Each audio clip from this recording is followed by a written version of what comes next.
As altas habilidades são caracterizadas pelo desenvolvimento de um talento significativamente superior à da média da população em algumas áreas. Áreas acadêmicas, áreas criativas, de liderança, áreas artísticas, enfim. A criança ela pode desenvolver, sim, essas habilidades muito mais rapidamente do que outras crianças, mas elas precisam de um acompanhamento mais especializado. Afinal de contas, elas estão um pouco à frente das crianças que convivem com ela, inclusive dentro da sala de aula. E é justamente sobre como auxiliar essas crianças, auxiliar no desenvolvimento delas, que nós vamos conversar no programa Primeiros Passos de hoje, que está apenas começando. Fique com a gente!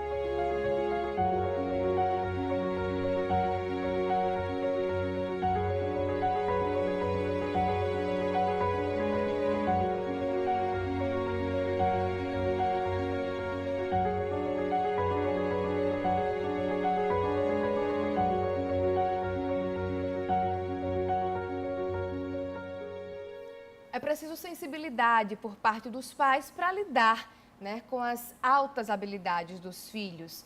Sheila sabe bem o que é isso. O filhinho dela, Ricardo, tem uma. Ele tem uma grande habilidade para o desenho. Veja aí. Ricardo possui altas habilidades. Com apenas 5 anos, ele apresenta a maturidade intelectual idêntica a uma criança de quase 7. Tem comportamento autodidata e talento ao desenhar.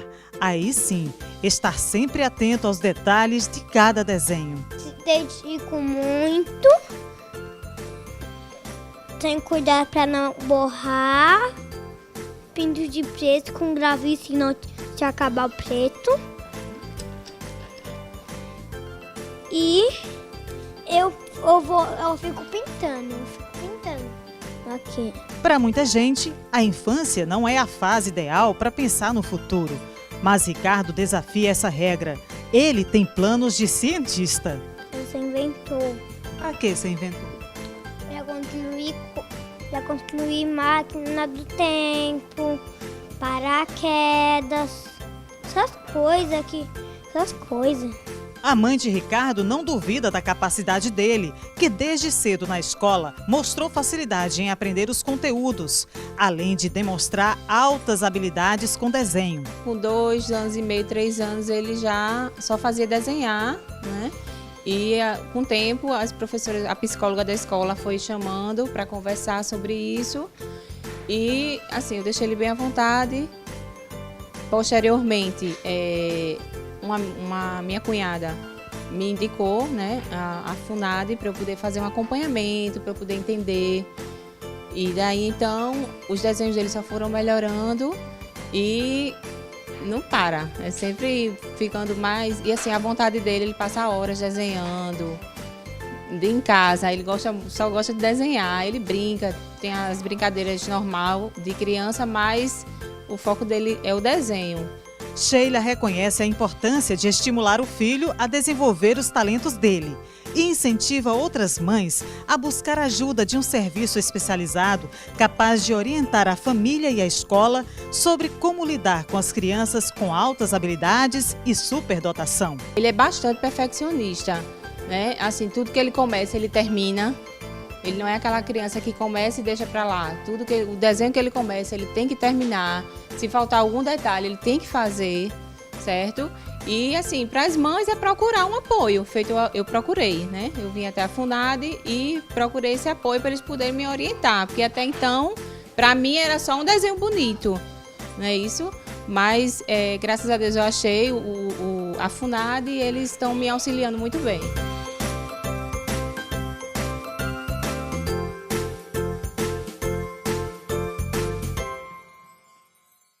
E sobre esse assunto a gente conversa com a neuropsicóloga Marcele Rodrigues, que está aqui conosco. Marcele, obrigada pela participação. Eu que agradeço. Marcele, até parece que é raro, mas nem é tão raro assim, Marcele? Encontrarmos crianças com altas habilidades. É verdade, é que o maior problema que a gente encontra hoje é o processo de identificação, Muitas vezes o superdotado, ele está lá na sala de aula, como um aluno muito inteligente, que tira boas notas e só isso é o suficiente, Então, muitas vezes as pessoas não percebem que ele tem uma inteligência acima da média. né? E muitas vezes acaba passando por despercebido. O que a gente tem visto agora ultimamente é que os pais têm se preocupado porque as altas habilidades e superdotação não trazem só estes benefícios de uma facilidade na aprendizagem, mas também traz outras questões emocionais e relacionadas ao humor que a criança pode vir a apresentar por não ter suas expectativas alcançadas, né, nesse processo. Marcelo, o que caracteriza uma criança com uma super habilidade, uma superdotação? Bem, existe uma diferença, né, assim, prática entre altas habilidades e superdotação. Superdotação geralmente é aquele sujeito que, durante o processo de avaliação, ele apresenta um QI mais elevado e ele abrange várias áreas acadêmicas, né? Então, ele tem um pensamento lógico, ele tem várias habilidades num só contexto, né? Ele é bom em artes, ele é bom na parte escolar, ele é bom em várias coisas, ele apreende conceitos muito rápido e de forma muito fácil e eficiente e tem muitos interesses. As altas habilidades são pessoas que não têm um QI tão alto assim, mas apresentam habilidades específicas, habilidades essas que eles aprendem muitas vezes sozinho ou com pouco treino. Então, essas habilidades eles desenvolvem grandes talentos nessa área, como a área musical, como a área de desenho, como outros tipos de talento. Ah, entendi. Então, realmente tem uma diferenciação, né? Alguém que possui uma super habilidade nem sempre é um superdotado, né? Existe realmente existe uma convenção pela maioria dos autores ultimamente que se é considerado superdotado a partir do QI 130. A partir do QI 130 em diante é considerado superdotado. Abaixo disso a gente considera que tem uma inteligência acima da média, uma inteligência superior do que é esperado para a idade da criança, mas mesmo assim a gente considera esse talento e essa alta habilidade que ela apresenta, como uma aprendizagem muito rápida na escola, como qualquer outra coisa que ela consiga apreender e colocar em prática de forma eficiente. Essas crianças que têm um QI mais elevado, elas precisam ser observadas de maneira diferente dentro do contexto em que ela está inserida. Por exemplo, na escola, normalmente ela vai estar sempre um pouco à frente. E aí, como que gerenciar a vida dessa criança? A gente tem a educação especial, né, no nosso Brasil e antigamente isso só se dava atenção às crianças que tinham deficiências, dificuldades. Era para o outro lado da curva, era a criança que tinha deficiência intelectual. E hoje o Ministério da Educação reconhece a superdotação e as altas habilidades como alunos que precisam de um tipo de educação especializada. De outro ritmo também. De outra forma, com outras adaptações. Por isso que criaram salas de recursos multifuncionais para poder atender esses alunos, por exemplo, no caso da rede pública. Né? Mas, assim, existe uma diferenciação, né, no conteúdo que vai ser dado. Muitas vezes eles estão bastante avançados. Eles têm uma grande dificuldade com a repetição, com aquele mesmo assunto sendo dado várias vezes. Se chateiam, terminam a tarefinha mais rápido, aí vão atrapalhar os coleguinhas, ou querendo corrigir, ou querendo, né, brincar de alguma forma, né? Então, até atrapalhar, às vezes. Acaba atrapalhando a aula, né? E às vezes os questionamentos que são feitos em sala de aula, muitas vezes os professores não estão preparados para responder. Né? São perguntas muito aprofundadas, né? O professor está lá preparado, fez uma dinâmica, construiu uma aula para aquela turma daquela idade. E chega a criança com uma pergunta bastante aprofundada, de cunho bastante científico, filosófico. Então, isso geralmente atrapalha um pouco, né, a aula. Então, os professores têm que pensar em alternativas para conseguir lidar com esse aluno e conseguir saciar as necessidades intelectuais deles. Então, no caso, acho que antigamente que deixavam essas crianças, digamos, na vala comum, acabava, então, retardando um pouco elas, né? Porque elas tinham que tentar se igualar àquelas crianças que estavam com desenvolvimento ali normal, porém abaixo de quem tinha uma superabilidade de quem é superdotado, né? Então, ela tinha que recuar um pouco, talvez isso prejudicasse um pouco a criança. Até pelo próprio bullying, né? A gente tem o conhecido nerd, né, na sala de aula, e para a criança isso não é legal, porque isso tira ela, isso exclui ela do grupo, né? Então, o sentimento de pertença fica em falta nesse sentido. Então, muitas crianças tentam se igualar aos coleguinhas de turma para não parecerem diferentes, né? Muitas vezes o ser inteligente é só legal na hora que vão fazer um trabalho. Então, todo mundo se junta com o coleguinha lá que sabe de tudo. Na hora das outras brincadeiras, de outros momentos, eles tratam essa criança de forma diferenciada, como se a inteligência dele fosse um defeito e esse defeito merecesse punição. E como deve ser dentro da escola? Os diretores, a coordenação, a direção, Ela já também atenta para isso nas escolas particulares ou isso ainda, as escolas particulares estão um pouco esquecidas? Isso ainda está caminhando devagar, né? A gente tem muito atendimento com crianças que os pais estão procurando escolas que estejam abertas a trabalhar com esse tipo de criança, né? Como é um assunto muito novo, muito recente, então formações estão sendo feitas por aí, né? Como na FUNAD existe formação para professores da rede pública, mas formações de outros lugares também estão sendo feitas tratando desse tema para que os professores aprendam a identificar os primeiros comportamentos que possam indicar uma alta habilidade, uma superdotação, para que eles possam identificar e encaminhar de forma correta. Então a escola tem que estar aberta, os diretores têm que estar abertos, da mesma forma como vão entrar crianças com dificuldades de aprendizagem, vão entrar crianças que vão ter uma necessidade intelectual acima do que é esperado para essa fase dela, né? Então eles vão ter que também tentar se adequar à metodologia ou então um enriquecimento posterior, o ensino regular, mas que a escola possa dar isso para essa criança também. Mas então, de fato, realmente precisa de um acompanhamento direcionado para aquilo. Sim.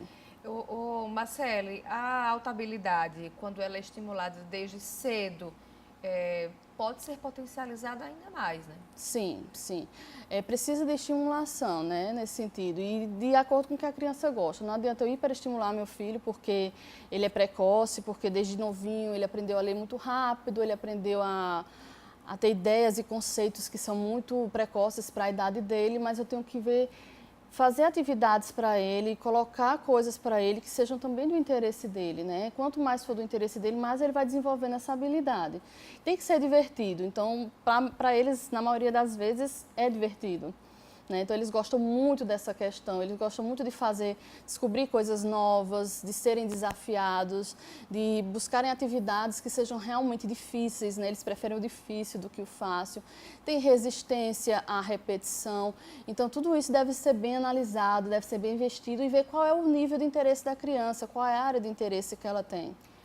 Os pais devem potencializar essas habilidades, assim, a criança, como a gente viu no VT, tem uma super habilidade voltada para o desenho. Os pais devem aproveitar e colocar a criança numa escola de desenho. Se for desejo da criança em aprender mais, em dividir isso com outras pessoas, sim. Se não, deixa tranquilo também. Ele pode apresentar outros interesses. Não vale a pena também insistir, forçar a barra, por se tratar de crianças ainda também, né?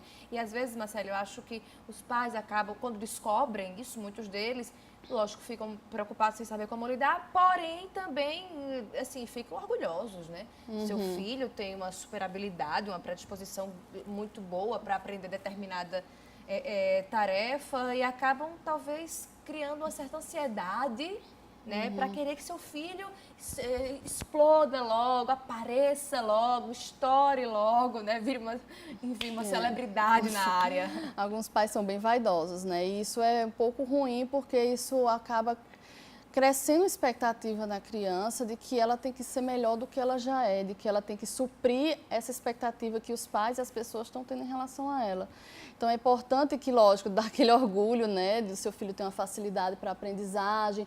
A gente sabe que em algumas áreas da vida ele vai ter menos dificuldade do que uma criança mediana, uma criança que tem alguma deficiência intelectual, mas a gente tem que ver isso de forma concreta, né, colocar sempre a realidade frente a essa criança, dizer para ela que ela também vai ter dificuldades, não é porque ela tem uma inteligência acima da média que ela não vai encontrar dificuldades na vida dela. E que algumas pessoas também vão dizer não, né? Algumas pessoas não vão gostar do estilo dela e ela precisa entender isso, né? Que o que ela faz é lindo para a gente, é maravilhoso para a gente, mas ela vai ter algumas frustrações aí na frente também. Marcelo, quais são as super habilidades mais comuns? Dá para a gente elencar alguma coisa? Geralmente intelectual, né? Escolar, voltada para cálculos, a de fluência verbal, que é o entendimento, a compreensão e a elaboração, né, de textos e de pensamentos, né, fora do comum, né, mais avançados para a idade.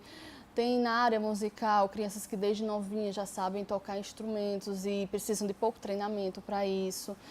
A questão da habilidade do desenho, que ela não só envolve o desenho, mas ela envolve a criatividade de se criar uma história, de se criar um quadrinho. né? Muita criança não fica só no desenho, ela cria uma história, ela cria um quadrinho, né? Habilidade de aprender novas línguas com muita facilidade, elas apresentam interesse nisso. Então, assim, se a gente fosse basear na teoria das múltiplas inteligências, então a gente tem um leque de possibilidades para enquadrar essas crianças nesse processo e ver se elas de fato apresentam algo que está esperado para a idade dela, que é natural, é comum, ou se elas estão apresentando um desempenho muito acima do que era esperado naquele momento de desenvolvimento dela. Ok, Marcele.